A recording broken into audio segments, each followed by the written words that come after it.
ನಮಸ್ಕಾರ. ದಾವಣಗೆರೆಯ ಜಿಲ್ಲಾ ಕನ್ನಡ ಸಾಹಿತ್ಯ ಪರಿಷತ್ತು, ಭಾರತೀಯ ನಾಮಫಲಕ ಕುಂಚ ಕಲಾವಿದರ ಸಂಘ ಮತ್ತು ಜೆಕೆ ಟಿವಿ ಕೇಬಲ್ ಚಾನೆಲ್ ಇವರುಗಳ ಸಹಯೋಗದೊಂದಿಗೆ ಕೆಂಚರಾಯ ಕಲಾಕಾರ್ ಹುಲಿಕುಂಟೆ ಕಲಾಕಾರ್ ಇವೆಂಟ್ಸ್ ತುಮಕೂರು ಮತ್ತು ತಂಡದವರಿಂದ ರಾಜ್ಯ ಮಟ್ಟದ ಕರೋಕೆ ಗಾಯನ ಮೇಳವನ್ನು ದಾವಣಗೆರೆಯ ಸಾಹಿತ್ಯ ಭವನದಲ್ಲಿ ಆಯೋಜಿಸಲಾಗಿತ್ತು. ಕಾರ್ಯಕ್ರಮವನ್ನು ದೂಡ ಅಧ್ಯಕ್ಷರಾದ ದಿನೇಶ್ ಕೆ ಶೆಟ್ಟಿ ಅವರು ವಹಿಸಿ ಮಾತನಾಡಿದರು. ಇವತ್ತು ಪ್ರತಿಭೆ ಹೊರತರೋದಕ್ಕಿಂತ ಕಾರ್ಯಕ್ರಮಗಳು ಅವಶ್ಯಕವಾಗಿ ಬೇಕಾಗಿದೆ. ಯಾಕೆಂದ್ರೆ ಯಾವುದೇ ಪ್ರತಿಭೆ ಯಾವುದೇ ಹೇಳಕ್ ಬರೋದು. ಮುಂಚೆಲ್ಲ ನೋಡ್ತಿರ್ಬೋದು, ವಿದ್ಯಾಭ್ಯಾಸ, ಸ್ಪೋರ್ಟ್ಸ್, ವಿದ್ಯಾಭ್ಯಾಸ ಚೆನ್ನಾಗಿ ಓದಿದ್ರೆ ಅಷ್ಟೇ ಕೆಲಸ ಸಿಗುತ್ತೆ, ಜೀವನ ಮಾಡಬಹುದು ಅಂತ. ಈಗ ಹಂಗಲ್ಲ. ಸ್ಪೋರ್ಟ್ಸ್ ನಲ್ಲಿದೆ, ಸಾಂಸ್ಕೃತಿಕ ಕಾರ್ಯಕ್ರಮಗಳಲ್ಲೂ ಕೂಡ ನಿಮ್ಮ ಪ್ರತಿಭೆಯನ್ನು ಹೊರತೆಗೆದಕ್ಕಿಂತ ಕಾರ್ಯಕ್ರಮಗಳು ಅವಶ್ಯಕವಾಗಿ ಬೇಕಾಗಿದೆ.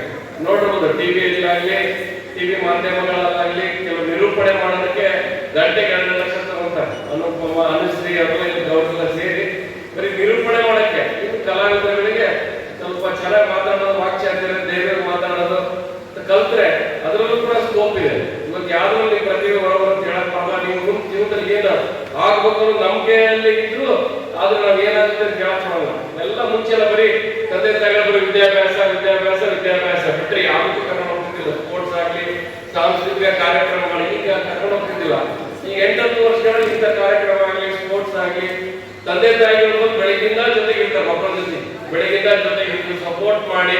ಇವತ್ತು ಮಕ್ಕಳಿಗೆ ಅದೊಂದು ಕೊಡುಗೆ. ನಾವೆಲ್ಲ ತಂದೆ ತಾಯಿ ಯಾವ ಕಾರ್ಯಕ್ರಮಕ್ಕೂ ಸ್ಪೋರ್ಟ್ಸ್ ಬರ್ತಿರ್ಲಿಲ್ಲ. ಈಗ ಯಾರ ಮಕ್ಕಳು ಏನಾದ್ರು ನಾವು ಹೋಗ್ತೀವಪ್ಪ ಅಂದ್ರೆ ತಂದೆ ತಾಯಿಗಳು ಬೆಳಗಿಂದ ರೆಡಿಯಾಗಿ ಪ್ರಾಕ್ಟೀಸ್ ಮಾಡಿಸಿ ಇವತ್ತಂತ ಕೊಡುಗೆ ಕೊಟ್ಟಿದ್ದಾರೆ ತಂದೆ ತಾಯಿಗಳು. ಅದನ್ನು ಉಪಯೋಗಿಸಿಕೊಂಡು ಒಳ್ಳೆಯ ಕಲಾವಿದರಾಗಿ, ಒಳ್ಳೆಯ ನಿಮ್ಮ ಪ್ರತಿಭೆ ಹೊರ ಬರಲಿ. ಸ್ಪೋರ್ಟ್ಸ್ ನಲ್ಲಾಗ್ಲಿ, ಸಾಂಸ್ಕೃತಿಕ ಕಾರ್ಯಕ್ರಮದಲ್ಲಾಗ್ಲಿ, ವಿದ್ಯಾಭ್ಯಾಸ ಇದ್ದೇ ಇರುತ್ತೆ ಅಂತ ಹೇಳಿ ಜೀವನದಲ್ಲಿ ಮುಂದೆ ಬರೋಕ್ಕೆ ಇಂಥ ಕಾರ್ಯಕ್ರಮಗಳ ಅವಶ್ಯಕತೆ ಇದೆ.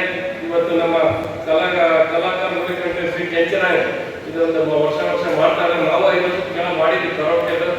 ಎಲ್ಲ ತಾಲೂಕುಗಳಲ್ಲಿ ಮಾಡಿ ದರ್ಶನ ಹತ್ರ ಪ್ರೈಸ್ ಕೊಡ್ಸಿದ್ವಿ ಅವಾಗ ಒಂದು 5 ವರ್ಷದ ಕೆಳಗೆ. ಇವತ್ತು ನಿಮಗೆ ಮಾಡ್ತಿರೋದು ಎಷ್ಟೇ ಕಷ್ಟ ಆದ್ರೂ ಮಾಡ್ಕೊಂಡು ಹೋಗ್ತಿರೋ ದಾವಣಗೆರೆಯಲ್ಲಿ ಅಭಿನಂದನೆ ಮಾಡಿ ನಾವು ನಿಮ್ಮ ಜೊತೆಗಿರ್ತೀವಿ.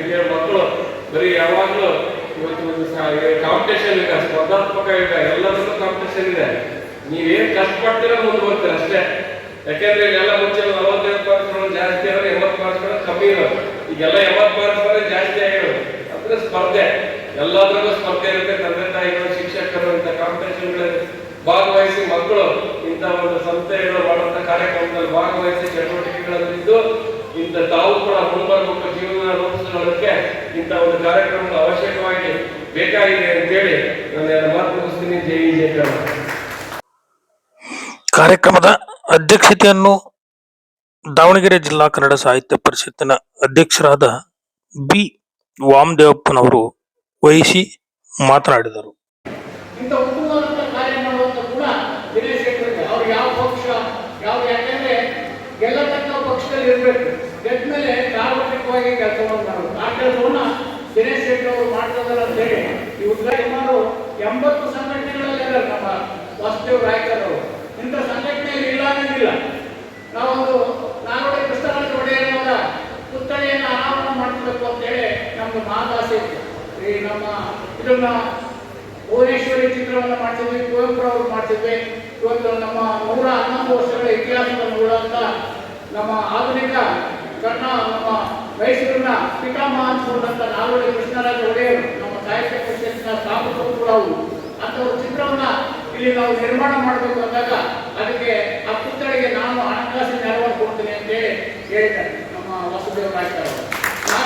ನನ್ನ ಆಲ್ರೆಡಿ ಇನ್ನೊಂದು ಆಸ್ಪತ್ರೆ ಅದರೊಳಗೆ ಅದನ್ನು ಕೂಡ ಸ್ಥಾಪನೆ ಮಾಡಲಿಕ್ಕೆ ನೀವೇನು ಕೊಡ್ಲಿಕ್ಕಾಗುತ್ತೆ ಅಷ್ಟು ಕೊಡಿ ಮುದ್ರನ್ನು ನಾನು ಹಾಕಿ ಅವ್ರ ಹೆಸರಲ್ಲಿ ಉಳಿಸಿ ಹೋಗ್ಬೇಕು ಅನ್ನೋದು ನನ್ನ ಮಾದಾಸೆ ಅಂತ ಹೇಳಿದಾಗ ಅವ್ರು ಈಗ ತಾನೇ ಒಪ್ಪಿಗೆ ಕೊಟ್ಟರು. ನಾಳೆಯಿಂದಲೇ ಆ ಕೆಲಸವನ್ನು ನಾನು ಚಾಲು ಮಾಡಿಸ್ತೀನಿ ಅಂತ ಹೇಳ್ತಾ ಅಂತ ತಮ್ಮನ್ನು ತೊಡಗಿಸಿಕೊಂಡಂತ ನಮ್ಮ ಆತ್ಮೀಯರಾದಂಥ ವಾಸುದೇವ ರಾಯ್ಕರ್ ಅವರಿಗೆ ನಾನು ಅಭಿನಂದಿಸ್ತಾ, ಮತ್ತೆ ಇದು ಕೂಡ ರಾಜ್ಯ ಮಟ್ಟದ ಪ್ರತಿಭೆಗಳನ್ನು ಗುರುತಿಸುವಂಥ ಕೆಲಸವನ್ನ ನಮ್ಮ ಕೆಂಪರಾಯರವರು ಮಾಡ್ತಾರೆ. ಇದು ಒಂದು ಕಷ್ಟದಾಯಕವಾದ ಕೆಲಸ. ಎಲ್ಲಿಯವರೆಗೆ ಬಂದು ಇಲ್ಲಿ ಮಧ್ಯ ಕರ್ನಾಟಕದ ದಾವಣಗೆರೆಯಲ್ಲಿ ಇಂಥ ಪ್ರತಿಭೆಗಳನ್ನ ಯುವ ಪ್ರತಿಭೆಗಳಿಗೆ ಅವಕಾಶ ಮಾಡಿಕೊಟ್ಟು ಇದರಲ್ಲಿ ಯಾರು ಗಂಗೂಬಾಯಿ ಅಂಕಲ್ ಆಗ್ತಾರೋ, ಯಾರು ಎಂತೆಂಥ ಕಲಾವಿದರು ನೋಡಿ. ರಾಜ್ಕುಮಾರ್ ಸ್ವತಃ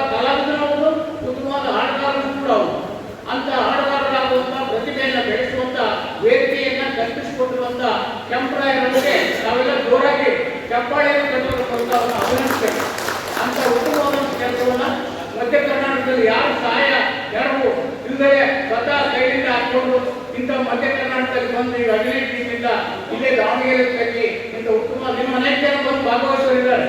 ಅವರೆಲ್ಲ ಮಧ್ಯಾಹ್ನ ವಸತಿಯಲ್ಲಿ ಬಂದು ಸೇರ್ತಾರೆ. ಬೇರೆ ನಾನಾ ಭಾಗಗಳಿಂದ, ರಾಜ್ಯದ ನಾನಾ ಭಾಗಗಳಿಂದ ಹೊರಟಿದ್ದಾರೆ ಅಂತೇಳಿ ಕೆಂಪರಾಜ್ ಅವರು ಹೇಳ್ತಿದ್ರು. ನಾವು ಈ ವೇದಿಕೆಯ ಮೂಲಕ ರಾಜ್ಯದ ಮತ್ತೆ ನಾಡಿನ ರಾಷ್ಟ್ರದ ಮಟ್ಟದಲ್ಲಿ ಉತ್ತಮವಾದಂಥ ಗಾಯಕರಾಗಿ ಈ ಒಂದು ವೇದಿಕೆಯ ಮೂಲಕ ಹೊರಹೊಮ್ಮುವಂಥ ಪ್ರತಿಭೆಗಳು ಬರಲಿ.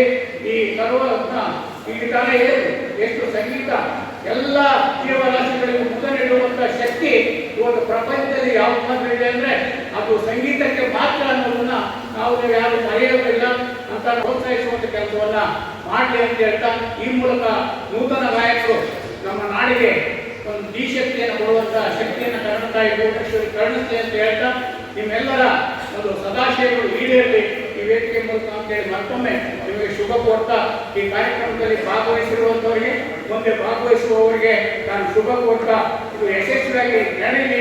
ಕೆಂಪರಾಯರ ಮತ್ತು ಅವರ ತಂಡದವರ ಸಾರ್ಥಕ ಕೆಲಸ ಈ ಮೂಲಕ ಆಗಲಿ ಅಂತೇಳಿ ಅವ್ರಿಗೂ ಕೂಡ ನಾನು ಗೌರವಿಸ್ತಾ, ಅಭಿನಂದಿಸ್ತಾ ನನ್ನ ಮಾತುಗಳು ವಿರಾಮ ಬಯಸ್ತೇನೆ. ಜೈ ಹಿಂದ್, ಜೈ ಕರ್ನಾಟಕ, ಜೈ ಭುವನೇಶ್ವರಿ. ವೇದಿಕೆಯಲ್ಲಿ ಜಿಲ್ಲಾ ಕನ್ನಡ ಸಾಹಿತ್ಯ ಪರಿಷತ್ತಿನ ಅಧ್ಯಕ್ಷರಾದ ಬಿ ವಾಮದೇವಪ್ಪನವರು ಅಧ್ಯಕ್ಷತೆ ವಹಿಸಿ, ಉದ್ಘಾಟಕರಾಗಿ ದೃಢ ಅಧ್ಯಕ್ಷರಾದ ದಿನೇಶ್ ಕೆ ಶೆಟ್ಟಿಯವರು ಉದ್ಘಾಟನೆ ಮಾಡಿದರು. ಹಾಗೂ ಕುಮಾರ್ ಶಿವಾನಂದ ದಳವಾಯಿ, ಲಯನ್ಸ್ ಕ್ಲಬ್ಬಿನ ವಾಮದೇವ್ ರಾಯ್ಕರ್ ಅವರು, ಜ್ಞಾನೇಶ್, ಮಂಜಪ್ಪ, ಲೋಕೇಶ್, ಬಸವರಾಜ್, ಕೆಂಚರಾಜ್, ಕಲಾಕಾರ ಹುಲಿಕುಂಟೆ, ಕೆ ನರಸಪ್ಪ, ಕುಬೇರಪ್ಪ ಹಾಗೂ ದಿಳ್ಯಪ್ಪ, ರೇವಣಸಿದ್ದಪ್ಪ ಅಂಗಡಿ, ಲಿಂಗರಾಜ್ ಆನೆಕೊಂಡ, ಶಿವಶಂಕರ್ ಮೊದಲಾದ ಗಣ್ಯರು ಕಾರ್ಯಕ್ರಮದಲ್ಲಿ ಭಾಗವಹಿಸಿದರು. ಆರಂಭದಲ್ಲಿ ಸ್ವಾಗತವನ್ನು ಕೆಂಚರಾಜ್ರವರು ಮಾಡಿದರೆ, ಪ್ರಾರ್ಥನೆಯನ್ನು ಗಣೇಶ್ರವರು ನಡೆಸಿಕೊಟ್ಟರು. ನಿರೂಪಣೆಯನ್ನು ಶಿವರುದ್ರಪ್ಪ ಹರಿಹರವರು ಮಾಡಿದರು. ನಂತರ ಗಣ್ಯರನ್ನು ಸನ್ಮಾನಿಸಲಾಯಿತು. ಹಾಗೂ ರಾಜ್ಯದಿಂದ ವಿವಿಧ ಭಾಗಗಳಿಂದ ಬಂದ ಗಾಯಕರಿಂದ ಗಾನ ಮೇಳ ಯಶಸ್ವಿಯಾಗಿ ನಡೆಯಿತು. ನಮಸ್ಕಾರ, ಇದು ನಿಮ್ಮ GBH63 ಅಪ್ಡೇಟ್ಸ್ ಯೂಟ್ಯೂಬ್ ಚಾನಲ್. ದಯಮಾಡಿ ನಮ್ಮ ಚಾನಲ್ ಸಬ್ಸ್ಕ್ರೈಬ್ ಮಾಡಿ, ಶೇರ್ ಮಾಡಿ, ಲೈಕ್ ಹಾಗೂ ಕಮೆಂಟ್ ಮಾಡಿ. ಧನ್ಯವಾದಗಳು.